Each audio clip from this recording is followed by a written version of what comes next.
Isang mapagpalang araw na naman sa atin lahat mga idol. Andito na naman tayo at kukuha ng ipapakain natin sa ating mga alaga. Kambing, pato, manok, pabo. Ayun yung alaga natin ngayon mga idol na pinapakain natin ng damo. Yan, ito, nagharbisan na natin. Ito malapit nang ma-harvest lahat tong tanim natin na kamatis. Kukunti na lang yung bunga. Ganyan, kukunti na lang. Yan. Yan, hindi natin tinatanggal ng damo niyan kasi takip yung bunga para hindi masunog yung balat niya. Yan, tatanggalin natin, ipapakain natin sa ating mga alaga yan pag na-harvest na natin lahat yung mga bunga ng ating mga kamatis. Ayan, ito yung pinapakain natin ngayon. Nadagdag hindi kwan kasi nagpapakain din tayo ng bigas. Pero ito yung karamihan ay pinapakain natin sa mga alaga natin ngayon. At ipapakita ko sa inyo dahil sinasabi ko na magluluto tayo pero marami pa naman damo na makukuha.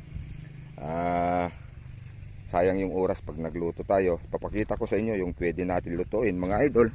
Ito, mangunguha lang tayo mga idol. Yan. Ito. Ipapakita ko lang. Naihalo dito mga idol sa damuhan pero meron din yung puro ganito yung damo sa bukid kung minsan ganito lang kaya mabilis manguha. Ito tawag namin sa Ilocano dumpari at sa iba naman tabtabukol, ibang lugar dito sa Ilocanohan. Ayan, ito naman yung dukayang tawag namin mga idol. Yan. Ito nagharbisan na natin. Tumubo tong damo dahil medyo basa pa yung lupa mga idol kaya tumubo yung damo. Ayan. Yan, kukuha lang tayo mga idol. Ito binubunot natin mga idol. Tawag namin sa Ilocano dumpari. Karamihan. Yan, papakain natin sa alaga natin kambing, manok at pabo, pato. Yan. Ito mga idol. Sa mga nagtatanong, alam niyo na, lalo na sa mga tulad kong Ilocano na nag-aalaga.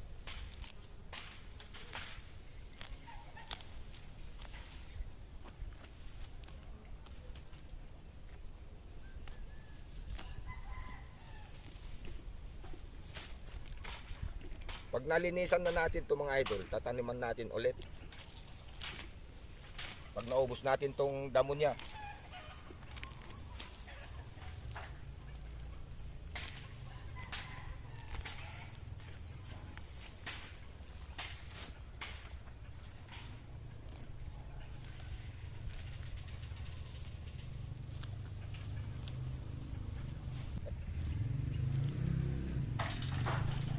Ito, lalo na tong malambot pa. May bulaklak na pero malambot pa. Maganda sa ating mga alaga. Kasi yung pinapakain natin na mais, medyo magulang na. Matigas na yung dahon.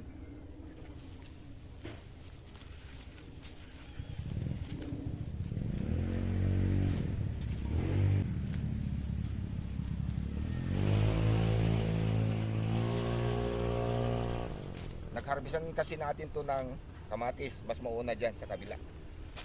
Yan.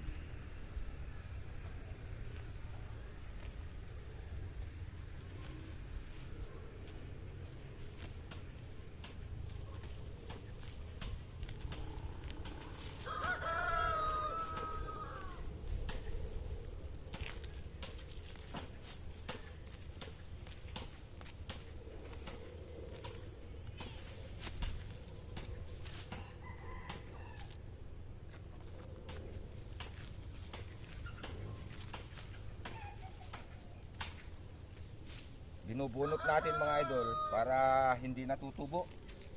Pag tumubo to, iba na naman. Yan.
Ayan, magtis muna kayo sa damo ngayon. Ngayon marami ang makuha sa bukid. Doon sa taniman natin mga idol, maraming damo. Maglilinis tayo ngayon kaya ayan, marami pang nakukuhang damo.